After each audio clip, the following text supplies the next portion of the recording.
वैसे ज़्यादा इंतज़ार नहीं करवाया टाइगर 3 का, मुझे ऐसा लगता है, क्योंकि पठान और जवान ने अपना समय मतलब एडजस्ट कर लिया और इतने में टाइगर 3 आ चुकी है। तो अब हम ट्रेलर देखने जा रहे हैं।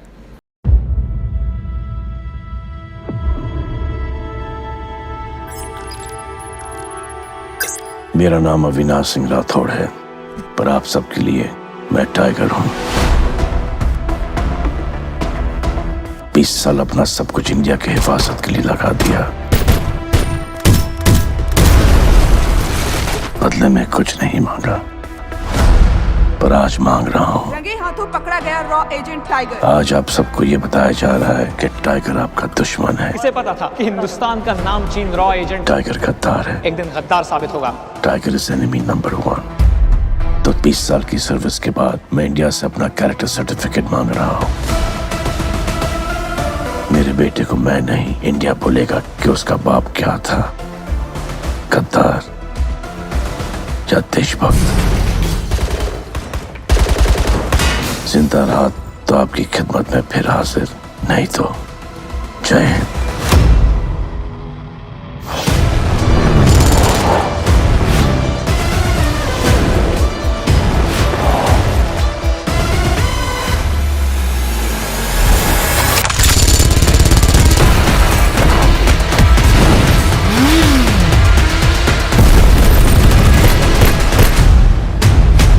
जब तक टाइगर मरा नहीं, तब तक टाइगर हारा नहीं।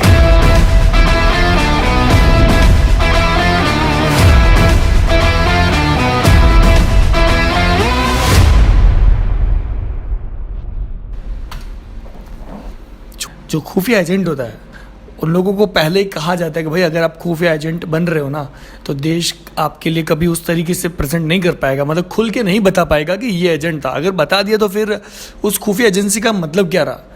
मतलब ये तो वही वाली की बात है कि आप अंदर से एक्चुअली वो स्ट्रांग रहो कि हाँ भाई मेरी बात मत बताना, मुझे देशभक्त कहो, मुझे गद्दार कहो, किसी भी हालत में रखो, लेकिन मैं अंदर ही अंदर देशभक्त हूँ। यानी वो मानते हैं ये, मतलब स्टार्टिंग से कई फिल्मों में हम देखते आ रहे हैं, पिछले कई फिल्मों से कि इस तरीके से माहौल रहता है। तो रॉ एजेंट, अगर इंडिया का एजेंट है बंदा सलमान खान इस फिल्म के अंदर, जो भी राठौड़ है, तो वैसे ही पहली वाली फिल्म में तो बता ही दिया था कि वो एक तरह से दगाबाज हो चुका है, देश के लिए भाग चुका है, शादी कर ली उसने, उसको वो भी दुश्मन देश पाकिस्तान की एजेंट के साथ प्यार हो जाता है। तो उसमें तो चलो एक लव वो एंगल दिखा दिया और उसके बाद वो फरार हो जाता है और गायब हो जाता है, फिल्म खत्म हो जाती है ना। लेकिन उसके बाद भी स्क्रिप्ट राइटर को बोला जाता है कुछ समय बाद कि भाई हम लोग और पैसा कमाना चाहते हैं, कुछ और तरीके से स्टोरी को बिल्ड करते हैं, कुछ क्या बना सकते हैं, मतलब और क्या जोड़ सकते हैं कहानी के अंदर। तो जोड़ दिया भाई। तो डायरेक्टर चेंज हो गए। कबीर खान ने पहले फिल्म को बनाई थी टाइगर, एक था टाइगर, सेकंड वाले के लिए शायद कबीर खान साहब ने मना कर दिया होगा कि नहीं मैं इसे नहीं बनाऊंगा। हो सकता है यार, ऐसा कुछ हुआ होगा। जब सेकंड वाली फिल्म आती है तो टाइगर जिंदा है, जो कि एक्चुअली उसमें एक छोटा सा मैसेज छोड़ भी जाता है पहली वाली फिल्म में कि टाइगर कहाँ है। तो सबके अंदर वो एक थी कि यार अगली फिल्म में क्या होगा। तो बेसिकली अगली फिल्म में हमने देखा कि वापस से गिड़गिड़ाते हुए एजेंसी जो आती है इंडिया की कि भाई फिर से एक बड़ा कांड हो रखा है और आपको आना है। तो सलमान भाई पहले मना करते हैं, फाइनली वो आ जाते हैं, फिर कटरीना भी आ जाती है क्योंकि उसको पता चलता है उसके भी देश के लोग वहाँ फंसे हुए हैं। तो इस तरीके से कहानी बिल्ड करती है। लेकिन तीसरी बार कहानी में एक ऐसा एंगल डाल दिया दोस्त, जहाँ मैं अगर पिछली सारी फिल्में देखूँ तो, जो कि मैंने एक ट्रेलर अभी इसी टीज़र का मैंने एक रिएक्शन वाला वीडियो डाल रखा है चैनल पर, आप देखो। उसमें मैंने कहा है कि गदर 2, KGF और अभी जो लास्ट शाहरुख खान साहब SRK की मूवी आई जवान, उन सब में एक इमोशनल अटैचमेंट था बाप और बेटे के बीच और एक माँ और बेटे के बीच कनेक्शन। वो कनेक्शन इसमें भी दिखाया जा रहा है। एक कैरेक्टर सर्टिफिकेट बंदा मांग रहा है इस फिल्म का कैरेक्टर। टाइगर अपने ही देश के लोगों से कह रहा है कि या तो मुझे गवर्नमेंट अपना एक सर्टिफिकेट दे, नहीं दे रही है और जिस तरीके से उन्होंने मना कर दिया, तो फिर मैं आम जनता से ही अपनी सारी बात यानी सारी राज खोलते हुए बता रहा हूँ कि ऐसी सी बात है और मेरे बच्चों को आप लोग बताना कि मैं क्या था क्या नहीं हूँ। क्योंकि वो एक ऐसे क्षण में फंस चुका होगा, ऐसा फंस चुका है जैसा दिखाया जा रहा है कि बस अब उसके ऊपर आक्रमण होने वाला है और टाइगर को अब ये लोग मार देंगे जो भी है। क्योंकि ये गाड़ी और जिस तरह से कपड़े और बंदूकें पहन रखी और लगा रखी, उससे ही पता चल रहा है कि इंडियन आर्मी तो नहीं है, पाकिस्तान की आर्मी है। वो लोग बस अब मारने ही वाली है, ख़त्म करने वाली है। तो जो दुश्मन उसके ऊपर करना, तो लास्ट मोमेंट जो होता है ना इंसान का, तो वो चाहता है कि मेरी एक सच्चाई मैं इस दुनिया के सामने रख दूँ या मेरे फैमिली को रख दूँ। तो ये वो वीडियो शायद बना रहे हैं भाई टाइगर, और वो वीडियो शायद लोगों तक वायरल करेंगे। तो या तो ये ऑनलाइन वायरल हो रहा है तुरंत एक ही साथ, हाथों हाथ उसी टाइम हो रहा है क्योंकि वापस लोग देखते हुए दिखा रहे हैं कि लोग उसको देख रहे हैं। हरियाणा का एक सीन आता है, बस के ऊपर लोग जो बैठ के देख रहे हैं, वैसे बहुत सारे लोग देख रहे हैं। तो क्या ये उसी टाइम उस चीज़ को लोग देख रहे थे, या ये वीडियो बनाकर छोड़ दिया, बाद में लोगों ने देखा?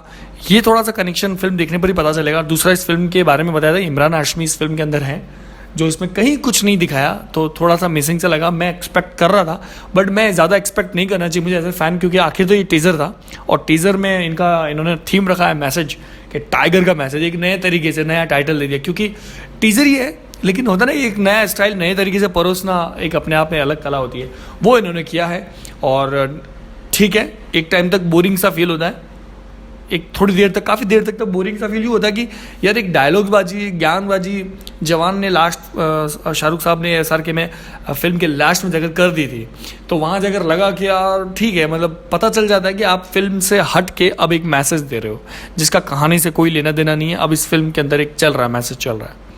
वैसे यहाँ पर भी एक होता है ना कि देशभक्ति की फीलिंग अपने बच्चे के लिए वगैरह वगैरह, लेकिन जो चीज़ हम लोग एक्सपेक्ट करते हैं ना, फाइट सीन, घूमना फिरना, भाग दौड़, ये वो स्पाई वाला, जो आखिर तो हम लोग फैंस हैं, एंटरटेनमेंट चाहते हैं, वो इन्होंने इतनी स्पीड से दिखाया, इतनी फास्ट कि अगर मैं पल के झपकाऊँ ना तो उस समय भी 2-4 शॉट आगे पीछे हो जाएंगे, इतनी स्पीड से। तो या तो मैं रोक रोक के देखूँ, लेकिन अगर मैं सब कुछ कहूँ ओवरऑल, तो हाँ, बीट नहीं कर सकते दूसरे टीजर्स जितने भी आए हैं ना, जिन टीजर से एक्साइटमेंट क्रिएट होती है ना, ऐसी बहुत सारे टीजर्स थे, उतना नहीं बन रहा है। लेकिन मैं ये ज़रूर कहूँगा कि यस, इसमें इतने सारे शॉट्स दिखाए हैं जिस वजह से लगता है कि यार ये कुछ नया देखने को मिल रहा है। VFX में इतना नहीं लग रहा है, आई एम सॉरी, मुझे इतना मज़ा नहीं आया VFX में जितना जवान में, फिर भी इससे बेटर VFX है। और ये VFX की कंपनी रेड चिली की थी, और यहाँ पे YFX यानी यशराज प्रोडक्शन का ही एक VFX कंपनी है जो इनके VFX करती है। और मुझे यशराज VFX इतने बढ़िया नहीं लगते उस कंपैरिजन में, अगर हम शाहरुख खान की कंपनी की बात करें तो रेड चिली की। इसके अलावा इंडिया में VFX ठीक ठाक होते ही है यार, अच्छे खासे होते हैं। हम देख सकते हैं SRK का VFX उस फिल्म में जो 2011 में थी राव 1, बाप रे बाप, VFX के मामले में एक नंबर थी। उस लेवल को भी ये फिल्म बिट नहीं कर पा रही है। हम सॉरी दोस्त, अगर आप फैन हो तो आपको बुरा लगेगा, लेकिन नहीं हो रहा है अभी तक कुछ ऐसा सीन, बिल्कुल नकली लग रहा है यार कई जगहों पर। लेकिन ये कह सकते हैं आदि पुरुष के मामले में हाँ, उससे कई बैटर दे रखा है। एंड द थर्ड इज़ कि भाई इस फिल्म के अंदर म्यूज़िक डायरेक्टर प्रीतम दा है, जो कि हम जानते हैं कि प्रीतम दा का म्यूज़िक बहुत प्यारा है, लेकिन प्रीतम दा का नाम आती है, अरिजीत सिंह का नाम आता है। और आपको पता है कि अरिजीत सिंह साहब की सलमान खान साहब से पिछले काफ़ी टाइम से नहीं बन रही। एक स्टेज प्रोग्राम हुआ था, अवार्ड शो, उसमें सलमान साहब एंकरिंग कर रहे थे और पीछे अरिजीत बैठे सो गए थे, ऐसा कुछ उन्होंने अपने स्टेज पे आके बताया जब उनका नंबर आया अवार्ड लेते समय। तो सलमान साहब ने कहा कि भाई आपका ये अवार्ड है, लीजिए।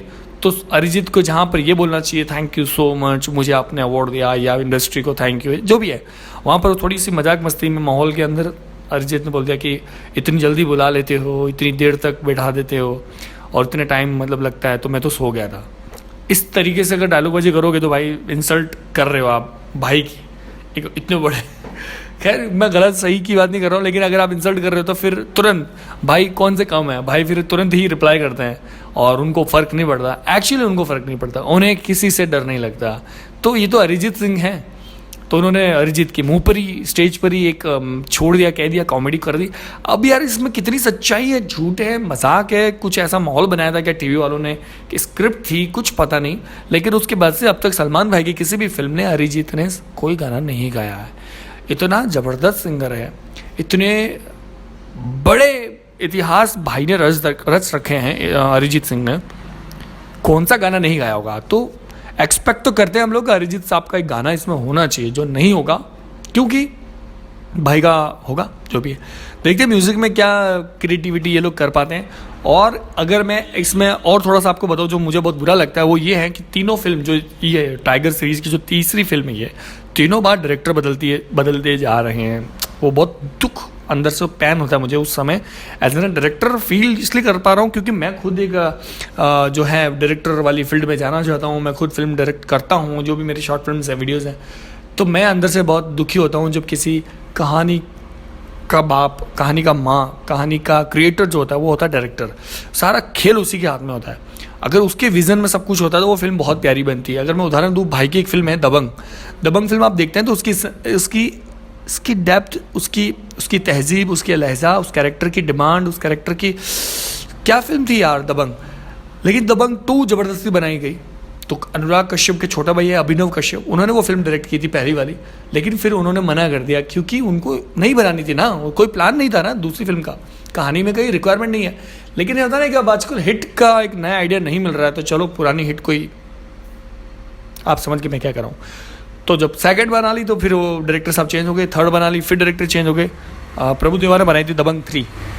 दुख होता है यार, दुख इस बात का होता है कि एक अच्छी खासी फ्रेंचाइजी नहीं थी वो, एक अच्छा खासा कंसेप्ट था, अच्छी खासी यूनिक फिल्म थी, उसको पता नहीं क्या कर लेते हैं। मेरे को ऐसा डर लगता है कि कहीं तेरे नाम का फिर कोई नहीं आ जाए। भाई की काफ़ी अच्छी फिल्म्स है यार, जिसको हम लोग मानते हैं कि ओरिजिनल कंटेंट तेरे नाम, जबकि खुद एक अनुराग कश्यप ने लिखी थी ये पूरी फिल्म और एक ओरिजिनल कंटेंट था, लेकिन फिर उसको किसी कंट्रोवर्सी के चक्कर में फिल्म किसी और डायरेक्टर से बनवाई, सतीश कौशिक साहब जो इस दुनिया में नहीं रहे, उन्होंने फिर इस फिल्म को बनाई। तो कहीं तेरे नाम का शुक्ल ना आ जाए, मैं इस बात से भी डरता हूँ। दबंग का जैसे आ गया, और टाइगर का बिल्कुल आप देख सकते हैं कि टाइगर 1, 2, 3, तो 1 जितनी शिद्दत से बनाई थी, 2 में ठीक है यार, एक ठीक है, मतलब आप कह सकते हैं कि सब कुछ था, लेकिन कहानी, एक पहली कहानी का दूसरी कहानी से कोई रिलेशन नहीं था, ज़बरदस्ती उसको आगे बढ़ा दी थी, और तीसरी कहानी में भी कुछ ऐसा ही दिखाया जा रहा है, तो नहीं लगता है। अब इसमें मसाले डाल दिए जाएंगे ऋतिक रोशन साहब के, SRK साहब के, सारे मसालेदार फिल्में हम देखने वाले, खाने वाले हैं, इंजॉय करने वाले हैं। तो कुछ भी हो फैंस के लिए तो मज़ेदार बात है ये कि भाई की फिल्में आ रही है, मार धाड़ इंजॉय सब कुछ होने वाला है। लेकिन एज एक होता है ना रियल फ़ैन, जो दिल से फ़ैन होता है किसी फिल्म का, किसी इंडस्ट्री का, किसी की मेहनत का, किसी डायरेक्टर का, तो वो कभी नहीं चाहेगा कि किसी कहानी के साथ में कुछ छेड़खानी हो, जो कि होती जा रही है। तो पैसा बनाना है, इसलिए ये फिल्में बनती है इस तरह से। बाय द वे मैंने कुछ ज़्यादा बोल दिया, तो I am sorry, thank you.